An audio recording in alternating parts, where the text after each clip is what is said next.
Cristiano Ronaldo's move to Al-Nassr was framed as the final, triumphant chapter of a career unlike any other.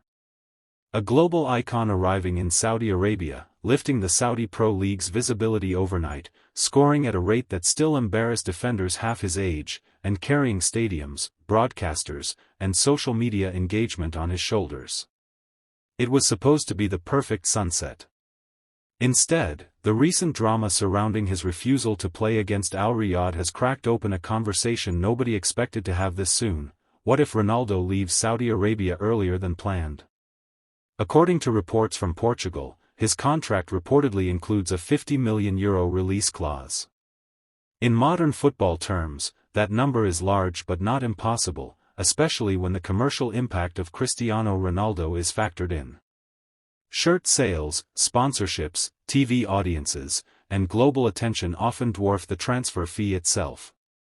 With bookmakers already adjusting odds and rumors swirling across Europe, Asia, and the Americas, the idea of Ronaldo plotting one last great move no longer sounds ridiculous. It sounds inevitable. So if Cristiano Ronaldo does walk away from Al-Nassr this summer, where would he realistically go next? Let's rank the 8 likeliest destinations, not based on fantasy, but on football logic, money, legacy, and Ronaldo's own relentless obsession with relevance. At number 8 comes a return to Sporting CP. This is the most romantic option and, ironically, one of the least likely. Sporting is where everything began, the raw teenager with impossible confidence, stepovers that looked arrogant until they weren't, and a hunger that terrified defenders. A homecoming would complete the circle beautifully. He could mentor young players, score goals in green and white one last time, and retire where his journey started. The problem is competitive level and ambition. Ronaldo doesn't just want to play, he wants to matter on the global stage. The Portuguese league, while emotionally powerful, doesn't offer the weekly spotlight or commercial reach he still craves. Sporting remains a storybook ending, but probably not the ending Ronaldo believes he deserves right now. At number 7 is Major League Soccer, most notably Inter Miami or LA Galaxy. The MLS has already proven it can accommodate legends, and the Messi effect has shown how transformative a single superstar can be.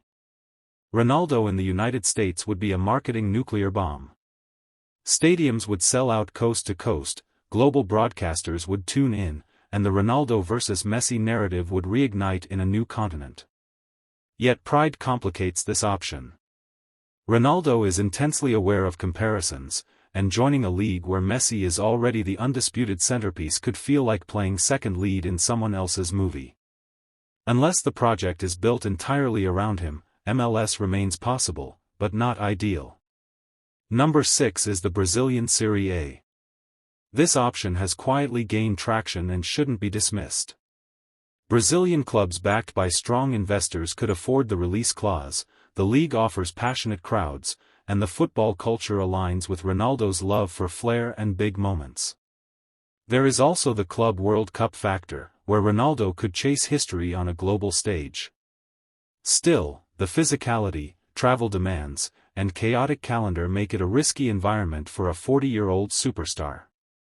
Brazil offers excitement and legacy, but not stability. At number 5 is a shock return to Manchester United. On paper, it sounds insane given how his last spell ended, but football has short memories and even shorter grudges when goals are involved. United remain desperate for elite finishing, global relevance, and leadership. Ronaldo knows the club, the city, and the pressure better than anyone. However, ego clashes, tactical limitations, and the risk of reopening old wounds make this a long shot. A return would be explosive, but potentially destructive for both sides. Number 4 is Paris Saint-Germain. This option is all about timing and commercial logic. With Kylian Mbappe's future often uncertain and PSG constantly chasing Champions League glory, Ronaldo could be the ultimate short-term weapon. Imagine Ronaldo in Paris, hunting goals, breaking records, and carrying the Champions League narrative one last time. The French league would be manageable physically, the squad would supply chances, and the marketing upside would be enormous. The downside is age balance and long-term planning. PSG prefer assets that grow in value, not legends nearing retirement. Still, if they want one final global splash, Ronaldo fits perfectly. At number 3 comes Bayern Munich. This may surprise some, but tactically, it makes sense. Bayern dominate possession, create chances in volume, and demand elite professionalism. Ronaldo's discipline, movement, and finishing could thrive there. He would also gain the chance to conquer yet another top European league, adding to his unmatched resume. The challenge is Bayern's wage structure and cultural philosophy. They rarely break their salary ceiling for one player. But if they decide history matters more than spreadsheets, Ronaldo could be a devastating short-term solution. At number 2 is Real Madrid. This is the dream many fans secretly hope for, and the club that still feels synonymous with Cristiano Ronaldo. He left as their all-time top scorer, their Champions League king, and arguably the greatest player in their history. A short return, even as a rotation player, would electrify the Bernabeu and provide mentorship to younger stars. Ronaldo knows the system, the expectations, and the pressure. The obstacle is Florentino Perez's forward-looking policy and Madrid's commitment to youth. Yet football is also about moments, and few moments would rival Ronaldo wearing white one last time. And at number 1, the most likely destination if he leaves Al-Nassr, is another Saudi Pro League giant. Despite the drama, Saudi Arabia still offers Ronaldo what no other league can combine in one package: astronomical wages, total star control, global marketing power, and a league built around marquee names. A move to Al Hilal or Al Ittihad would allow Ronaldo to stay in the region, avoid drastic lifestyle changes, and continue being the face of Saudi football without the tension he currently faces. Rivalry storylines would explode, stadiums would fill, and broadcasters would celebrate. For all the talk of exits and legacy, pragmatism often wins. Saudi Arabia still wants Ronaldo, and Ronaldo still benefits enormously from Saudi Arabia. In the end, Cristiano Ronaldo's situation is about more than one missed match or one release clause. It's about identity. He has never accepted a quiet fade into the background.